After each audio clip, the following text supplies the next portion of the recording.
नमस्कार, between the lines with Neeru Ranjan में आपका स्वागत है। आज हम बात करेंगे बांग्लादेश की और वहाँ के अंतरिम सरकार के जो प्रमुख हैं मोहम्मद यूनुस। नई नई चाल चलते हैं। अब उन्होंने नई चाल चली है। वहाँ बांग्लादेश में नई करेंसी जारी हुई है, टका बोलते हैं उसको। तो नए टका जो हैं 20 रुपये, 10 रुपये, 100 रुपये सबके जारी हुए हैं। नए टका में पहली बार बांग्लादेश में हिंदू मंदिर जो हैं, बौद्ध मंदिर हैं, उसके चित्र जो हैं वो उकेरे गए हैं।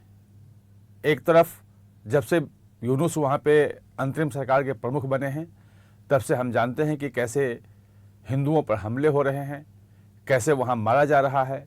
जो इस्कॉन के प्रमुख हैं चिन्मय दास, स्वामी चिन्मय दास, उनको जेल में बंद किया गया है, रखा गया है, जमानत नहीं मिल रही है। और दूसरी तरफ हिंदू मंदिर, बौद्ध मठ, इसकी तस्वीर नोटों पर। क्या माजरा है? आखिर यूनुस क्या साबित करना चाहते हैं? जबकि यूनुस का कार्यकाल अब जो है मुश्किल से 6 महीने बचा है। आर्मी चीफ अड़े हुए हैं कि भाई दिसंबर तक चुनाव करवाओ, और वो साफ कह चुके हैं कि किसी पे भी जो अराजकता फैली हुई है, जो कानून व्यवस्था की स्थिति खराब है बांग्लादेश में, ये नहीं चलेगा। उन्होंने तेवर कड़े कर लिए हैं। दूसरी तरफ जो बाकी पार्टियां हैं वो भी कह रही हैं, BNP, Bangladesh nationalist party Khaleda Zia की, वो भी कह रही है कि दिसंबर तक चुनाव करवाओ। लेकिन यूनुस चाहते हैं कि चुनाव अभी ना हो, अभी वो सत्ता में बने रहें, बिना किसी चुनाव के अंतरिम सरकार के प्रमुख बने रहें। लेकिन अचानक ये हिंदू मंदिर, बौद्ध मठ, इसके चित्र नोटों पर क्यों? क्या नई चाल है? क्योंकि हिंदुओं से कोई प्यार होगा यूनुस को, ये तो सोच नहीं सकता है। वो यूनुस वो हैं जिन्होंने सारे कट्टरपंथी जो थे संगठन, सब पर से प्रतिबंध हटा लिया है। जो आतंकी हैं जमाते इस्लामी के, जिनको मौत की सजा मिली है, जिसको 1971 के बाढ़ में लगभग 1250 से ऊपर हत्याएं करने का आरोप साबित हुआ है, 17 अपहरण का और बहुत सारे दर्जनों महिलाओं के साथ रेप का, और उसके कारण से उनको मौत की सजा हुई, उसको रिहा कर दिया। और जिस पार्टी पे, जमाते इस्लामी पे, जो कट्टरपंथी पार्टी वहाँ पे है, जो वहाँ पे सिर्फ इस्लामिक शासन चाहती है, दूसरे धर्म जो अल्पसंख्यक हैं उनको ख़त्म करना चाहती है, कन्वर्ट करना चाहती है, खुलेआम उसका ओपन प्रोपेगेंडा है, उसमें से 2 दिन पहले प्रतिबंध हटा लिया, यानी कि उसको चुनाव लड़ने की भी छूट हो गई।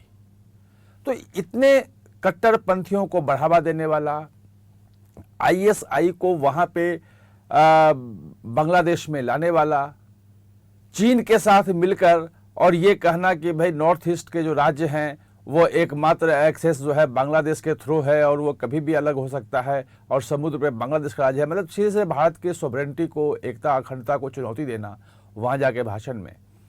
वो यूनुस आखिर क्या हो गया कि हिंदू मंदिरों, बौद्ध मठों की तस्वीरें नोटों पे छापने लगा? ये एक नई चाल है, इस चाल को समझना पड़ेगा। दरअसल अब यूनुस को समझ में आ रहा है कि सत्ता उसके पास बहुत देर तक नहीं है, देर सवेर जानी पड़ेगी सत्ता से, उसको हाथ धोना पड़ेगा, और चुनाव लड़के वो जीत नहीं सकता। अवामी लीग पे प्रतिबंध लगा दिया है, शेख हसीना पे ट्रायल शुरू हो गया है, लग रहा है कि जैसे वो उसको बाहर कर देंगे, चुनाव लड़ने नहीं देंगे, तो कोई ना कोई कट्टरपंथी है, बीएनपी हो, जमाते इस्लामी हो, कट्टरपंथियों के वहाँ चुने जाएंगे, उनकी सरकार बनेगी। लेकिन क्या ये संभव हो पाएगा? जो हालात हैं, अब जिस ढंग से अवामी लीग के समर्थकों को घेर के मारा गया था, जिस ढंग से शेख हसीना के घर में घुस के तोड़फोड़ की गई थी, लूटा गया था, सब हुआ था, अब अवामी लीग के समर्थक भी बाहर निकलने लगे हैं, वो भी रैलियां करने लगे हैं।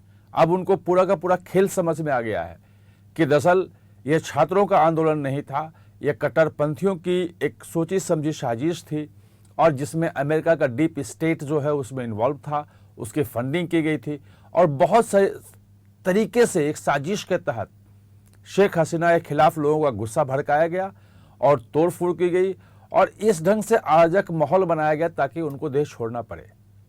और यूनुस, जिनके ऊपर खुद ग्रामीण बैंक वहाँ चलाते हैं, भ्रष्टाचार के बड़े मामले हैं, और शेख हसीना की सरकार ने उनके खिलाफ जो है कई केस क्या रखे थे, क्योंकि नोबेल पुरस्कार पाने के बाद भी उनके खिलाफ करप्शन के बहुत गंभीर चार्जेस थे।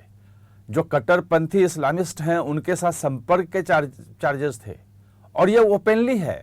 वो अंतरिम सरकार के प्रमुख बनने के बावजूद भी जो हैं वो जमात उल मुजाहिदीन का जो दूसरे नंबर का नेता है गुलाम सरवर राहत, प्रतिबंधित संगठन है बांग्लादेश में, अभी प्रतिबंध नहीं हटा है, उसके साथ खुलेआम घूमते हुए देखे गए। तो उनके संबंध जो हैं कट्टरपंथियों से हैं, ये कोई छुपी हुई बात नहीं है। हिंदुओं को टारगेट करके मारा गया है, किलिंग की गई है, उनके दुकानों को, घरों को जलाया गया है, हिंदुओं की प्रताड़ना हुई है, पूरी दुनिया में उसकी निंदा हुई है। अमेरिका से लेकर तमाम देशों ने उसकी निंदा की है। भारत तो मुद्दा उठाता ही रहा है, लेकिन वो कहते हैं कि हमारे खिलाफ प्रोपेगेंडा है। कहने से नहीं होता है, पूरी दुनिया जानती है इस बात को कि वहाँ पे शेख हसीना के जाने के बाद और यूनुस के आने के बाद हिंदुओं के साथ क्या क्या हुआ और किस ढंग से हिंदुओं को प्रताड़ित किया जा रहा है, उनके खिलाफ हिंसा हो रही है, ये साबित है। लेकिन दरअसल यूनुस जो हैं वो बांग्लादेश से मुजीबुर रहमान, जिनको फादर ऑफ बांग्लादेश कहा जाता है, 1971 में जिनके नेतृत्व में बांग्लादेश को आज़ादी मिली थी, बांग्लादेश के जन्मदाता हैं।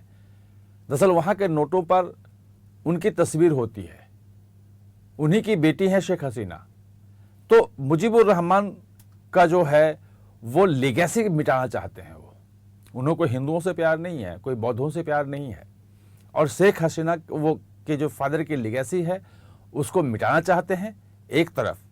दूसरी तरफ अब जब वो सत्ता में नहीं रहेंगे तो चाहे भले नोबेल पुरस्कार हो चाहे कुछ भी हो, लेकिन उनकी छवि जो है एक कट्टर इस्लामिक नेता की बन चुकी है, जो एक इस्लामिक शासन होना चाहता है, जो कट्टरपंथी आतंकियों को जेलों से जिसने छोड़ा है, और पूरे बांग्लादेश में जितने आतंकवादी संगठन पहले थे, अलकायदा तक के संगठन बांग्लादेश में बने हुए थे, जो बंद थे, निष्क्रिय थे, सब सक्रिय हुआ है और सबको उन्होंने सक्रिय करने का काम किया है।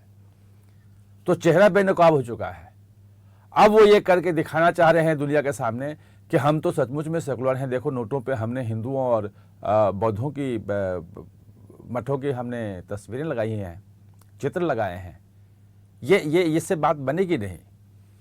जो यूनुस की चाल है उस चाल को समझना होगा, उस चाल को बेनकाब करना होगा, और वो दुनिया के आंखों में धूल झोंकना चाहता है, उसमें अब सफल नहीं हो पाएगा क्योंकि उसका चेहरा बिल्कुल बुरी तरह बेनकाब हो चुका है।